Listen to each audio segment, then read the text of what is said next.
Hello everyone, आप सभी का फिर से स्वागत है। ये घटना चक्र पॉलिटी का डिस्कशन है जिसमें हमारा टॉपिक चल रहा है मूल अधिकार फंडामेंटल राइट। इससे पहले वाले सेशन में प्रश्न संख्या 52 तक ऑलरेडी कंप्लीट कर लिया था। आज का जो सेशन है 53 से स्टार्ट करेंगे, लेकिन डिस्कशन को स्टार्ट करने से पहले मैं बता दूं कि इसका पीडीएफ अवेलेबल है। अगर आपको पीडीएफ चाहिए तो Telegram channel, Telegram quiz group या चैनल के कम्युनिटी बॉक्स में जाइए, वहां पर इसके रिगार्डिंग में इंफॉर्मेशन को अपडेट कर दिया गया है। तो चलिए स्टार्ट करते हैं। 53, भारतीय संविधान का कौन सा अनुच्छेद व्यक्ति के विदेश यात्रा के अधिकार को संरक्षण प्रदान करता है? भारतीय संविधान का कौन सा अनुच्छेद व्यक्ति के विदेश यात्रा के अधिकार को संरक्षण प्रदान करता है? तो अनुच्छेद 21 है। सतवंत सिंह बनाम असिस्टेंट पासपोर्ट ऑफिसर नई दिल्ली तथा मेनका गांधी बनाम भारत संघ के मामले में यह अभिनिर्धारित किया गया कि अनुच्छेद 21 में प्रयुक्त दैहिक स्वतंत्रता शब्दावली में संचरण का अर्थात इच्छानुसार कहीं भी कभी भी जाने का अधिकार आता है, जिसमें विदेश भ्रमण भी शामिल है। 54 है, मेनका गांधी बाद 1978 में उच्चतम न्यायालय के फैसले के बाद अनुच्छेद 21 के न्यायिक निर्वचन के संबंध में त्रुटिपूर्ण कथन को पहचानिए। मेनका गांधी वाद 1978 में उच्चतम न्यायालय के फैसले के बाद अनुच्छेद 21 के न्यायिक निर्वचन के संबंध में त्रुटिपूर्ण कथन को पहचानिए। तो सही जवाब है कथन ए, यानी पहला जो स्टेटमेंट है, यह भार याचिका, अगर बात करें तो यह भार याचिकाकर्ता पर है कि वह सिद्ध करे कि जिस कानून की प्रक्रिया से उसे उसके जीवन या दैहिक स्वतंत्रता से वंचित किया गया है वह स्वेच्छाचारी है। तो ऑप्शन ए बिल्कुल सही जवाब है। मेनका गांधी वाद 1978 में उच्चतम न्यायालय के निर्णय के तहत अगर बात करें तो अनुच्छेद 21 के न्यायिक निर्वचन के संदर्भ में यह भार याचिकाकर्ता पर नहीं है कि वह सिद्ध करे कि जिस कानून की प्रक्रिया से उसे उसके जीवन या दैहिक स्वतंत्रता से वंचित किया गया है वह स्वेच्छाचारी है, बल्कि यह भार राज्य पर है कि वह सिद्ध करे कि ऐसी कानून की प्रक्रिया स्वेच्छाचारी नहीं है। उच्चतम न्यायालय ने अपने निर्णय में कहा कि अनुच्छेद 21 के तहत विधि के द्वारा स्थापित प्रक्रिया सही, न्याय संगत है या युक्तिपूर्ण है या होना चाहिए, न कि स्वेच्छाचारी, काल्पनिक या दमनकारी। अन्य तीनों प्रश्नगत कथन सही हैं। 55 है, निम्नांकित में से किन्हें सर्वोच्च न्यायालय ने मौलिक अधिकार के रूप में मान्यता दी है? निम्नांकित में से किन्हें सर्वोच्च न्यायालय ने मौलिक अधिकार के रूप में मान्यता दी है? तो सही जवाब हो जाएगा ऑप्शन डी, यानी पहला आवास का अधिकार, दूसरा विदेश यात्रा का अधिकार, और इसमें जो तीसरा है अगर बात करें, तीसरा में दिया गया है कि समान कार्य के लिए समान वेतन का अधिकार, यानी डी ऑप्शन, पहला दूसरा तीनों सही है। चमेली सिंह बनाम उत्तर प्रदेश राज्यवाद में निर्णय के अनुसार आश्रय का अधिकार अनुच्छेद 21 के अंतर्गत मूल अधिकार है। न्यायालय के अनुसार इसमें वह घर शामिल है जहां वह गरिमापूर्ण जीवन जी सके। सतवंत सिंह बनाम असिस्टेंट पासपोर्ट ऑफिसर नई दिल्ली और मेनका गांधी बनाम भारत संघ वादों में दिए गए निर्णयों के अनुसार विदेश यात्रा का अधिकार अनुच्छेद 21 के अंतर्गत मूल अधिकार है। समान कार्य के लिए समान वेतन संविधान के अनुच्छेद 39 घ के तहत राजनीति के निर्देशक तत्वों का भाग है। रणधीर सिंह बनाम भारत संघ वाद में सर्वोच्च न्यायालय ने यह निर्धारित किया कि संविधान की प्रस्तावना और अनुच्छेद 39 घ के आलोक में अनुच्छेद 14 और 16 को पढ़ने से समान कार्य के लिए समान वेतन का सिद्धांत प्राप्त होता है। उत्तर प्रदेश लोक सेवा आयोग ने अपनी कई प्रारंभिक परीक्षाओं में पूछे गए प्रश्नों में समान कार्य के लिए समान वेतन को उपयुक्त उपबंधों के तहत सर्वोच्च न्यायालय के द्वारा परिभाषित या निगमित मौलिक अधिकार माना है। 56 है, निम्नलिखित अधिकारों में से कौन सा अधिकार अनुच्छेद 19(1) डी को अनुच्छेद 21 से मिलाकर पढ़ने पर प्राप्त होता है? निम्नलिखित अधिकारों में से कौन सा अधिकार अनुच्छेद 19(1) डी को अनुच्छेद 21 से मिलाकर पढ़ने पर प्राप्त होता है? काफी महत्वपूर्ण है, याद रखिएगा। सही जवाब है एकांतता का अधिकार, अकेलापन का अधिकार। ठीक है, सी ऑप्शन।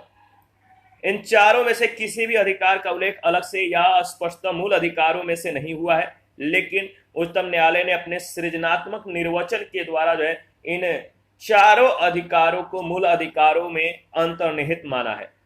विशेष अनुच्छेद 21 के प्राण और दैहिक स्वतंत्रता के संरक्षण के अधिकार के अंदर इन चारों अधिकारों को भी विभिन्न निर्णय के द्वारा शामिल माना गया है।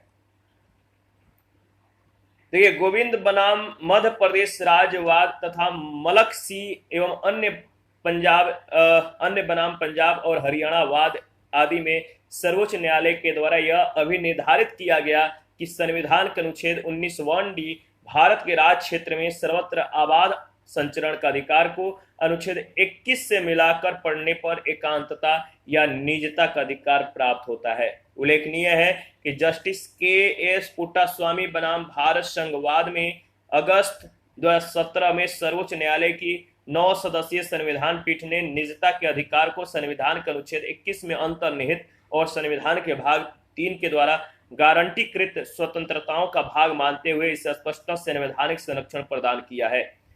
तो याद रखिएगा, उच्चतम न्यायालय ने विकल्प में दिए गए उपयुक्त 4 अधिकारों के अतिरिक्त अन्य अनेक अधिकारों को भी अपने विभिन्न निर्णयों में अनुच्छेद 21 के अंतर्गत माना है। इनमें से कुछ अन्य हैं जो कि अच्छे पर्यावरण का अधिकार भी इसके अंतर्गत आता है, शीघ्र विचारण का अधिकार, विधिक सहायता का अधिकार, एकांत कारावास के विरुद्ध अधिकार, पैर में डंडा बेड़ी डालने के विरुद्ध अधिकार, फांसी में विलंब के विरुद्ध अधिकार, अभिरक्षा में हिंसा के विरुद्ध अधिकार, पीने योग्य शुद्ध जल का अधिकार, अच्छी सड़कों का अधिकार, प्रतिष्ठा का अधिकार, एक चिकित्सक के द्वारा घायल को चिकित्सकीय सहायता और कार्यस्थल पर महिलाओं के लैंगिक उत्पीड़न के विरुद्ध अधिकार। 57 है, निजता के अधिकार को जीवन एवं व्यक्तिगत स्वतंत्रता के अधिकार के अंतर्भूत भाग के रूप में संरक्षित किया जाता है। भारत के संविधान में निम्नलिखित में से किससे उपयुक्त कथन सही या समुचित ढंग से समर्थित होता है? सही जवाब हो जाएगा अनुच्छेद 21 एवं भाग 3 में गारंटी की गई स्वतंत्रताएं, सी ऑप्शन। दिए गए कथन अनुच्छेद 21 और भाग 3 में गारंटी की गई स्वतंत्रताओं के अंतर्गत सही और समुचित ढंग से अर्थित होता है। 24 अगस्त 2017 को सर्वोच्च न्यायालय की 9 सदस्यीय संविधान पीठ ने भी निजता के अधिकार को मौलिक अधिकार का दर्जा प्रदान किया और यह कहा कि निजता का अधिकार जीवन एवं व्यक्तिगत स्वतंत्रता के अधिकार के अंतर्गत अंतर्भूत भाग के रूप में संरक्षित है। आगे बढ़ते हैं नेक्स्ट।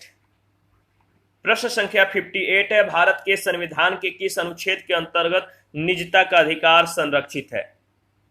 भारत के संविधान के किस अनुच्छेद के अंतर्गत निजता का अधिकार संरक्षित है? तो अनुच्छेद 21, सी ऑप्शन। 59 है, भारत के संविधान का कौन सा अनुच्छेद अपनी पसंद के व्यक्ति से विवाह करने के किसी भी व्यक्ति के अधिकार को संरक्षण देता है?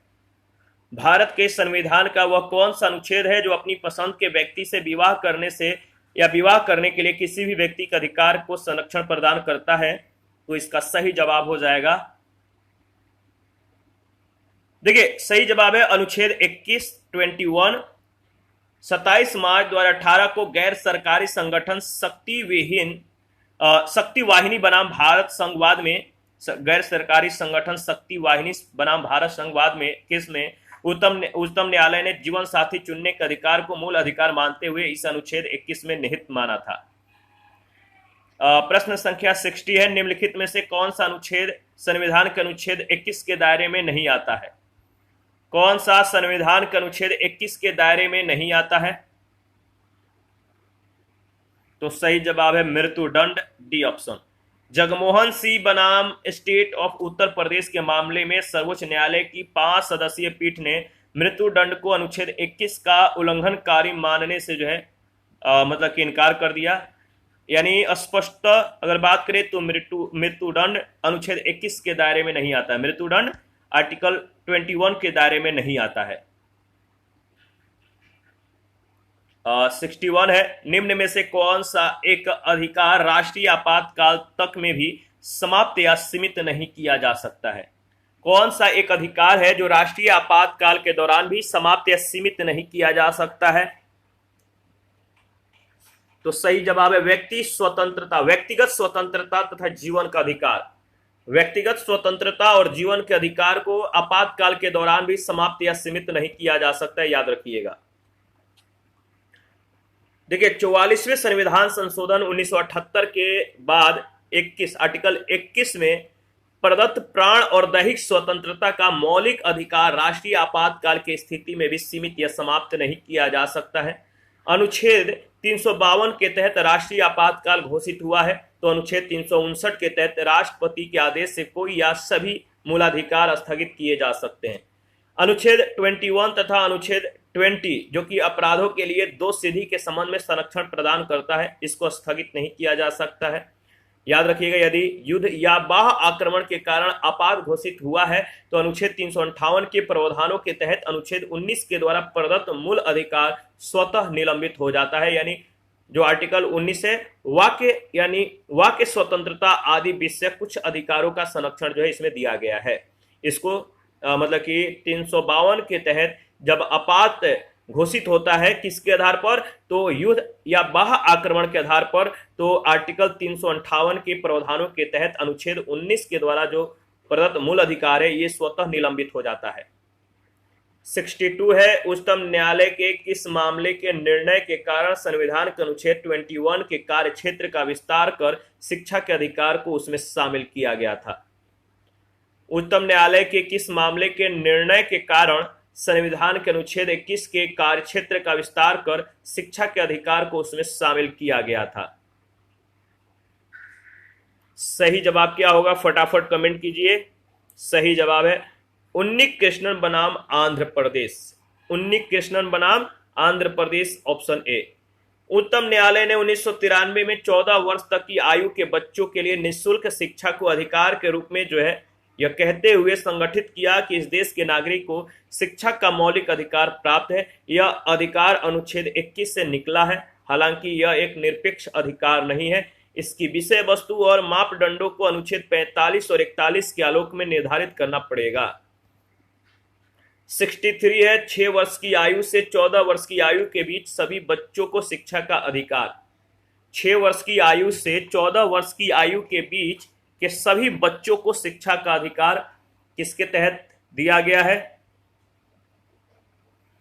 तो मूल अधिकार के तहत। यानी मूल अधिकार के तहत जो है 6 वर्ष की आयु से 14 वर्ष की आयु के बीच के सभी बच्चों को शिक्षा का अधिकार प्रदान किया गया है। यह प्रावधान याद रखिएगा 86वें संविधान संशोधन 86वें संविधान संशोधन अधिनियम 2002 के द्वारा प्राथमिक शिक्षा को मूल अधिकार बना दिया गया। इसके द्वारा संविधान के भाग 3 में नए अनुच्छेद 21 का जोड़ा गया, जिसके अनुसार राज्य 6 से 14 वर्ष के आयु के सभी बच्चों को जो है याद रखिएगा निःशुल्क और अनिवार्य शिक्षा की व्यवस्था करेगा। साथ ही अनुच्छेद 45 के संशोधित निदेशक तत्व के अनुसार राज्य 6 वर्ष तक की आयु पूर्ण करने तक सभी बच्चों को आरंभिक शिशुत्व मतलब कि शिशुत्व देखरेख तथा शिक्षा उपलब्ध कराने का प्रयत्न करेगा। इसी अनुक्रम में शिक्षा का अधिकार अधिनियम 2009 संसद के द्वारा पारित किया गया, जो तत्संबंधी संविधान संशोधन के साथ 1 अप्रैल 2010 से प्रभावी हुआ। शिक्षा का अधिकार मानवाधिकार भी है। सूचना का अधिकार भी मानवाधिकारों की सार्वभौम घोषणा का भाग है। सर्वोच्च न्यायालय के निर्णयों के अनुसार सूचना का अधिकार भारतीय संविधान के अनुच्छेद 19(1) क में उल्लेखित वाक्य एवं अभिव्यक्ति की स्वतंत्रता में निहित है। हालांकि यह संविधान में उल्लेखित नहीं है। 64 है, भारतीय संविधान में संशोधन करके शिक्षा का अधिकार कब जोड़ा गया। भारतीय संविधान में संशोधन करके शिक्षा का अधिकार कब जोड़ा गया, तो सही जवाब हो जाएगा, बताइए। 1 अप्रैल 2010, ऑप्शन ए बिल्कुल करेक्ट ऑप्शन है। 65, निम्न में से कौन सा एक मानव अधिकार भारतीय संविधान के अंतर्गत मौलिक अधिकार भी है। कौन सा एक मानव अधिकार भारतीय संविधान के अंतर्गत मौलिक अधिकार भी है, तो सही जवाब है शिक्षा का अधिकार, सी ऑप्शन। 66 से कथन ए कह रहा है कि 6 से राज्य जो है राज्य स्टेट 6 से 14 वर्ष के सभी बच्चों को निःशुल्क एवं अनिवार्य शिक्षा प्रदान करेगा। कारण एक प्रजातांत्रिक समाज में शिक्षा का अधिकार मानवाधिकार के रूप में विकास के अधिकार की व्याख्या के लिए अपरिहार्य है। तो इसका सही जवाब हो जाएगा ए और आर दोनों सही है। ए का सही स्पष्टीकरण आर है, ऑप्शन ए। संविधान के भाग 3 के अनुच्छेद 21 क के अनुसार राज्य 6 से 14 वर्ष के सभी बच्चों को निःशुल्क एवं अनिवार्य शिक्षा प्रदान करेगा। शिक्षा का अधिकार एक महत्वपूर्ण मानवाधिकार भी है। एक प्रजातांत्रिक समाज में यह मानवाधिकार के रूप में विकास के अधिकार की व्याख्या के लिए अपरिहार्य है। व्यक्तित्व के विकास के लिए भी शिक्षा अनिवार्य है। 67 है, भारत के संविधान में शोषण के विरुद्ध अधिकार के द्वारा निम्नलिखित में से कौन से परिकल्पित है? भारत के संविधान में शोषण के विरुद्ध अधिकार के द्वारा निम्नलिखित में से कौन से परिकल्पित है? तो देखिए, इसका सही जवाब हो जाएगा, अगर बात करें तो सही जवाब हो जाएगा मानव देह का व्यापार और बंधुआ मजदूरी का निषेध। इसके बाद कारखानों और खदानों में बच्चों के नियोजन पर निषेध। पहला और चौथा यानी सी ऑप्शन बिल्कुल सही जवाब है। भारतीय संविधान के भाग 3 में मौलिक अधिकारों के अंतर्गत अनुच्छेद 23 तथा अनुच्छेद 24 के तहत शोषण के विरुद्ध अधिकार का उल्लेख किया गया है। अनुच्छेद 23 के तहत मानव के दुर्व्यापार और बलात् श्रम का प्रतिषेध किया गया है। अनुच्छेद 24 के तहत कारखानों आदि में बालकों के नियोजन का प्रतिषेध किया गया है। इसलिए कथन पहला और चौथा सही है, सी सही उत्तर हो जाएगा। 68 है, भारतीय संविधान का कौन सा अनुच्छेद बच्चों के शोषण के विरुद्ध मौलिक अधिकारों से संबंधित है?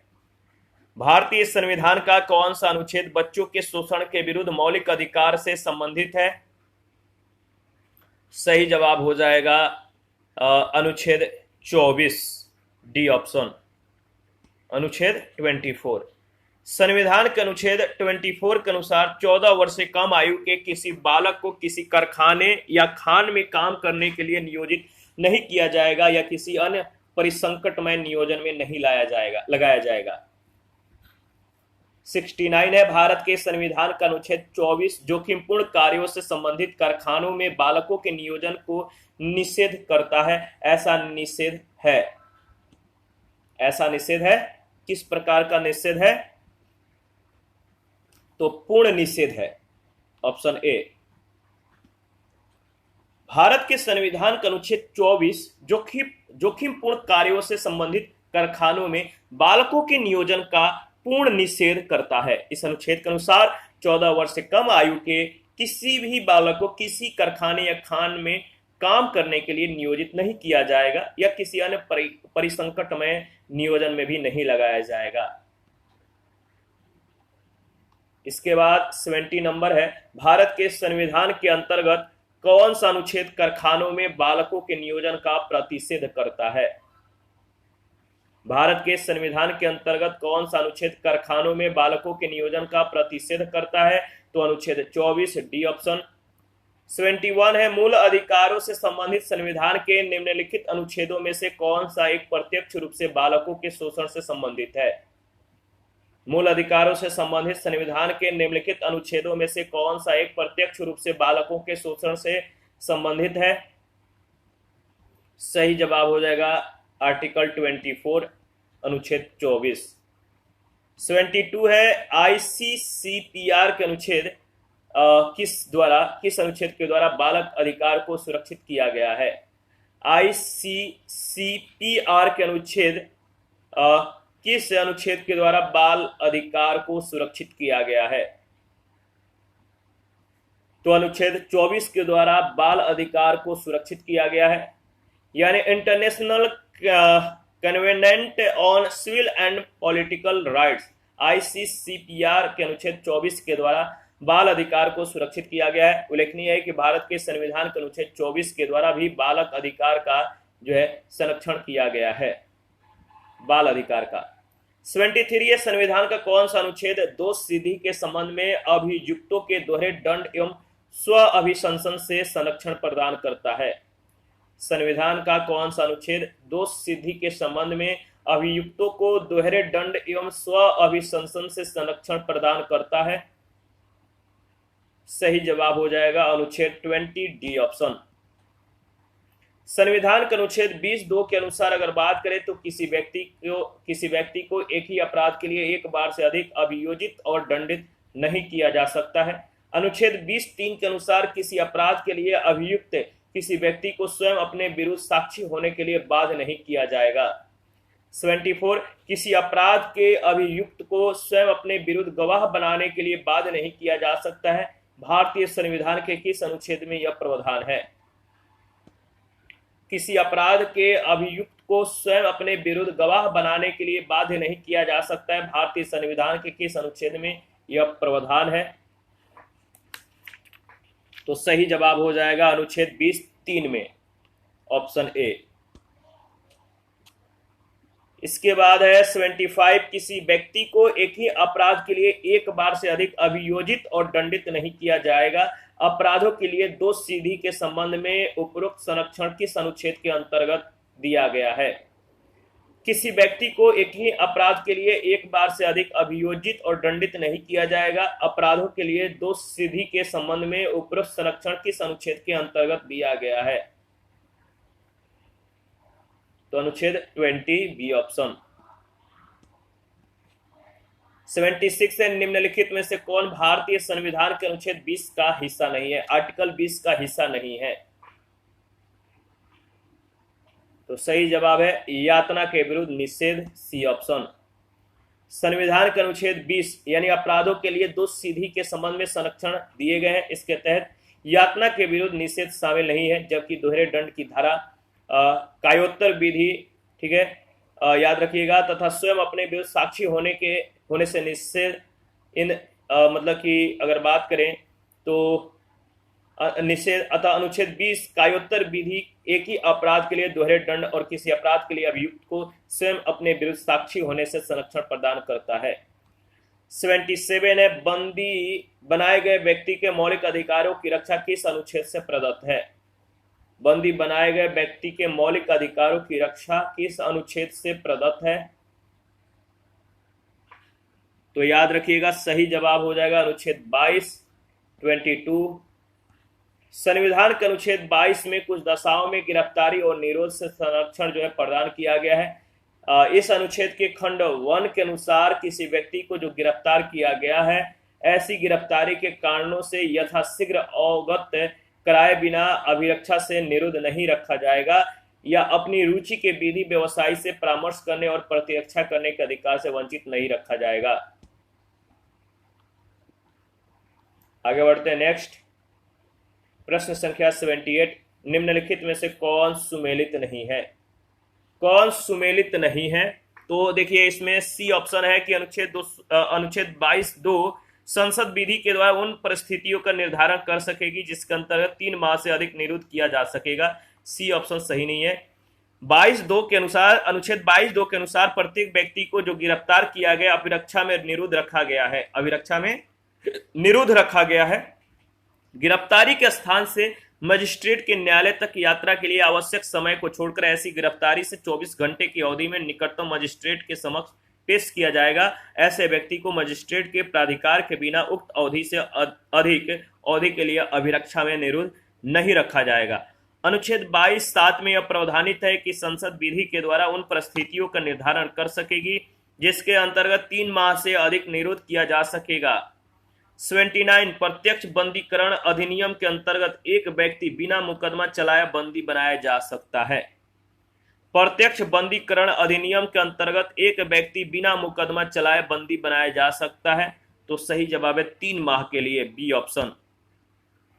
प्रत्यक्ष बंदीकरण अधिनियम के अंतर्गत एक व्यक्ति को बिना मुकदमा चलाए 3 माह के लिए बंदी बनाया जा सकता है। अनुच्छेद 22(4) के अनुसार यदि निरोध 3 माह से अधिक के लिए है तो मामला सलाहकार बोर्ड को निर्दिष्ट किया जाना चाहिए। ऐसे व्यक्ति को निरोध में तभी रखा जा सकेगा जब सलाहकार बोर्ड का यह मत हो कि ऐसा निरोध के लिए पर्याप्त आधार है।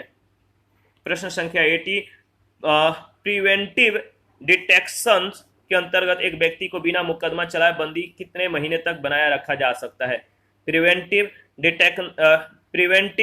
डिटेंशन के अंतर्गत एक व्यक्ति को बिना मुकदमा चलाए बंदी बनाया रखा जा सकता है कितने महीनों तक? तो याद रखिएगा 3 माह तक। देखिए भारत में निवारक निरोध के अंतर्गत एक व्यक्ति को बिना मुकदमा चलाए यानी बगैर न्यायिक सलाहकार बोर्ड के प्रतिवेदन के अधिकतम 3 माह तक बंदी बनाकर रखा जा सकता है। हालांकि अनुच्छेद 22(7) के तहत संसद के द्वारा बनाई गई किसी विधि के तहत निर्धारित मामलों तथा निर्धारित अधिकतम अवधि के संदर्भ में यह बात लागू नहीं होती है। 81 है, निम्नलिखित कथनों पर विचार कीजिए, बताइए इनमें से कौन सा कथन सही है। देखिए, अगर बात करें तो इसमें जो पहला स्टेटमेंट है कि भारत के संविधान के अनुसार केंद्र सरकार का यह एक दायित्व है कि वह राज्यों को आंतरिक विक्षोभों से बचाए।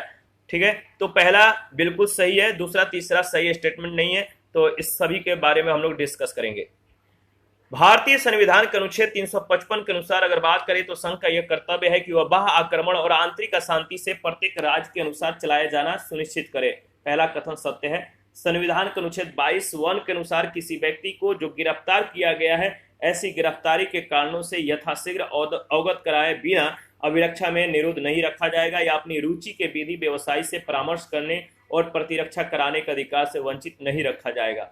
हालांकि अनुच्छेद 22(3)(b) के तहत उपयुक्त निवारक निरोध का उपबंध करने वाली विधि के अधीन गिरफ्तार या अगर बात करें तो निरुद्ध व्यक्ति पर लागू नहीं होती। अनुच्छेद 22(5) के अनुसार निवारक निरोध का उपबंध करने वाली किसी विधि के अधीन किए गए आदेश के अनुसरण में जब किसी व्यक्ति को निरुद्ध किया जाता है, तब आदेश करने वाला प्राधिकारी यथाशीघ्र उस व्यक्ति को यह संसूचित करेगा कि वह आदेश किन आधारों पर किया गया है, या अगर बात करें तो उस आदेश के विरुद्ध अभ्यावेदन करने के लिए शीघ्र जो है या शीघ्रातिशीघ्र अवसर देना। आतंकवाद निवारण अधिनियम 2002 की धारा के तहत भी गिरफ्तार व्यक्ति को पुलिस स्टेशन लाए जाने पर यथाशीघ्र एक विधि व्यवसायी से परामर्श करने के अधिकार को संसूचित किए जाने का उपबंध किया गया था। इसीलिए अगर बात करें तो दूसरा कथन जो है सत्य हो जाता है।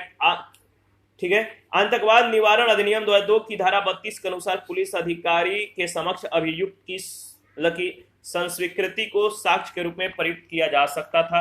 तीसरा कथन असत्य है। इसके बाद 82, भारत के संदर्भ में निम्नलिखित कथनों पर जो है विचार कीजिए। जब एक कैदी पर्याप्त आधार प्रस्तुत करता है तो ऐसे कैदी को पैरोल मना नहीं किया जा सकता, क्योंकि वह उसके अधिकार का मामला बन जाता है। कैदी को पैरोल पर छोड़ने के लिए राज्य सरकारों के अपने नियम हैं। इन दोनों में से कौन सा कथन सही है? तो देखिए, केवल दूसरा स्टेटमेंट सही है, पहला सही नहीं है। पैरोल किसी कैदी को दंडादेश के निलंबन के साथ रिहा करने की प्रणाली है। यह रिहाई सामान्यतः कैदी के व्यवहार के आधार पर निर्धारित अवधि के लिए सशर्त होती है। उसे अधिकारियों के समक्ष आवधिक रूप से रिपोर्ट करना आवश्यक होता है। पैरोल की व्यवस्था कारागार प्रणाली को मानवीय बनाने के उद्देश्य से की गई है। 1894 के कारागार अधिनियम के तहत शासित होते हैं। पैरोल कैदी का अधिकार नहीं है तथा इसे विशेष कारण या परिस्थिति के आधार पर ठीक है प्रदान किया जाता है। कैदी के द्वारा पैरोल के लिए पर्याप्त आधार प्रस्तुत करने पर भी सक्षम अधिकारी से अस्वीकृत कर सकता है यदि उसकी राय में कैदी का रिहा होना समाज के हित में न हो या कैदी के रिहा होने पर उसके फरार हो जाने की आशंका हो। देखिए, अगर बात करें तो बहुधा मृत्युदंड प्राप्त कैदी को भी पैरोल पर नहीं छोड़ा जाता है। इसके अतिरिक्त बहुहत्या दोषी या आतंकवाद रोधी गैर कानूनी गतिविधियां निवारक अधिनियम के तहत जो है सजाए याफ्ता कैदी भी पैरोल के पात्र नहीं होते हैं। इसीलिए पहला गलत है। दूसरा सही है, क्योंकि कारागार और उनमें निरुद्ध व्यक्ति संविधान की 7वीं अनुसूची के तहत राज्य सूची का विषय है और राज्य सरकारों के द्वारा कारागार अधिनियम के तहत कैदी को पैरोल पर छोड़ने के अपने नियम बनाए गए हैं। पैरोल राज्य कार्यपालिका के द्वारा जो है प्रदान की जाती है। जेल अधिकारी इस संदर्भ में राज्य सरकार को अपनी रिपोर्ट देते हैं तथा पैरोल प्रदान करने का निर्णय मानवीय आधारों पर जो है प्राधिकारी के द्वारा लिया जाता है। 83 है, धार्मिक स्वतंत्रता के अधिकार के प्रावधान के अंतर्गत सम्मिलित है। धार्मिक स्वतंत्रता के अधिकार के प्रावधान के अंतर्गत सम्मिलित है। इसका सही जवाब हो जाएगा पहला, धर्म प्रचार करने का अधिकार। दूसरा, सिखों को कृपाण धारण करने और रखने का अधिकार।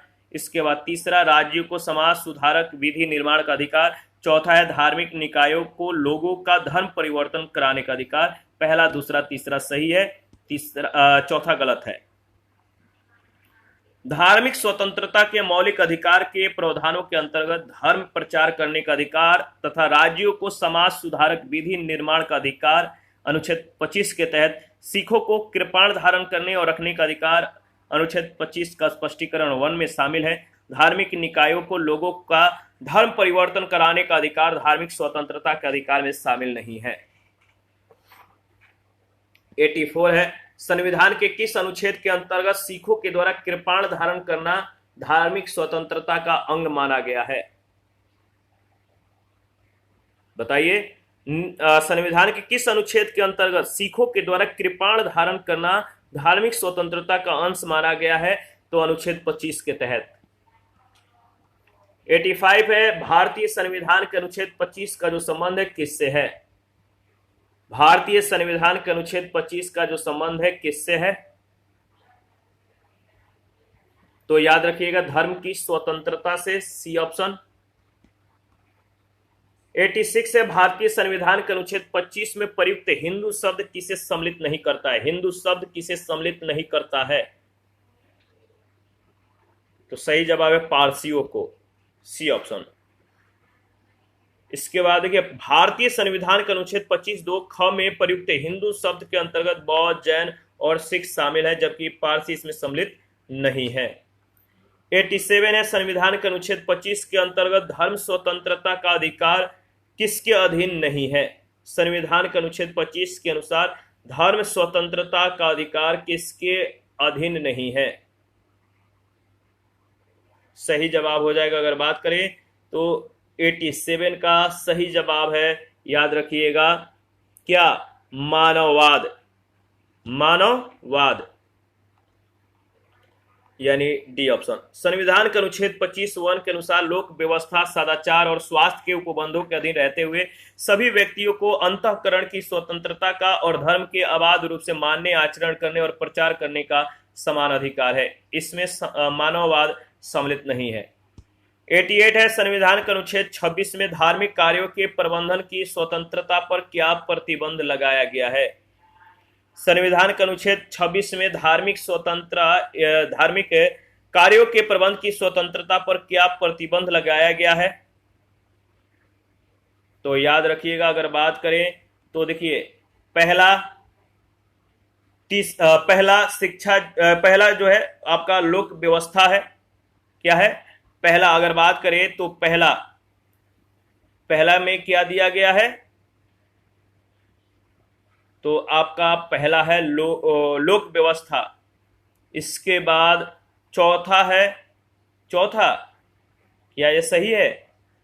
चौथा बिल्कुल सही है, सदाचार। इसके बाद अगर बात करें तो पांचवा स्वास्थ्य। पहला चौथा पांचवा, डी ऑप्शन। 89 है, निम्नलिखित में से कौन एक सुमेलित नहीं है? कौन एक सुमेलित नहीं है? तो देखिए, अगर बात करें तो इसमें जो सही सुमेलित नहीं है वह डी ऑप्शन। अनुच्छेद 29 का संबंध शिक्षण संस्थाओं की स्थापना और प्रशासन करने का अल्पसंख्यक वर्गों का अधिकार दिया गया है। डी ऑप्शन करेक्ट ऑप्शन नहीं है, यानी ऑप्शन सही है लेकिन करेक्ट स्टेटमेंट नहीं है। अल्पसंख्यकों को शिक्षा संस्थाओं की स्थापना और प्रशासन का अधिकार अनुच्छेद 30 से प्राप्त होता है, जबकि अनुच्छेद 29, याद रखिएगा, आर्टिकल 29 अल्पसंख्यक वर्गों के हितों के संरक्षण से, अनुच्छेद 23 मानव के दुर्व्यापार एवं बलात् श्रम के प्रतिबंध से, ठीक है, 24 कारखानों आदि में बालकों के नियोजन पर प्रतिबंध से, 29 जो है धार्मिक कार्यों के प्रबंध की स्वतंत्रता से और 32 संवैधानिक उपचारों का अधिकार से संबंधित है, जबकि अनुच्छेद 31 का अनिवार्य अर्जन से संबंधित था, जो कि 44वें संविधान संशोधन 1978 के द्वारा निरसित कर दिया गया। 90 नंबर है, निम्नलिखित में से कौन सा सही सुमेलित नहीं है? कौन सा सही सुमेलित नहीं है? तो इसका सही जवाब हो जाएगा शिक्षा संस्थाओं की स्थापना तथा प्रशासन करने का अल्पसंख्यक वर्गों का जो अधिकार है, आर्टिकल 31 में दिया गया, जो कि सही सुमेलित नहीं है। तो डी ऑप्शन बिल्कुल करेक्ट ऑप्शन है। इसी के साथ आज का जो सेशन है समाप्त करते हैं। नेक्स्ट सेशन में बचे हुए प्रश्नों को कवर करेंगे। आप अपना प्रतिक्रिया देते रहिए, आपके प्रतिक्रियाओं का हमें बेसब्री से इंतजार रहता है। जिन लोगों ने Telegram channel, Telegram quiz group, Facebook page, Instagram को ज्वाइन नहीं किया है, वीडियो के डिस्क्रिप्शन बॉक्स में उसका लिंक है, आप लोग ज्वाइन कीजिए और हमें सपोर्ट कीजिए। मिलते हैं नेक्स्ट सेशन में, अभी के लिए इतना ही, धन्यवाद।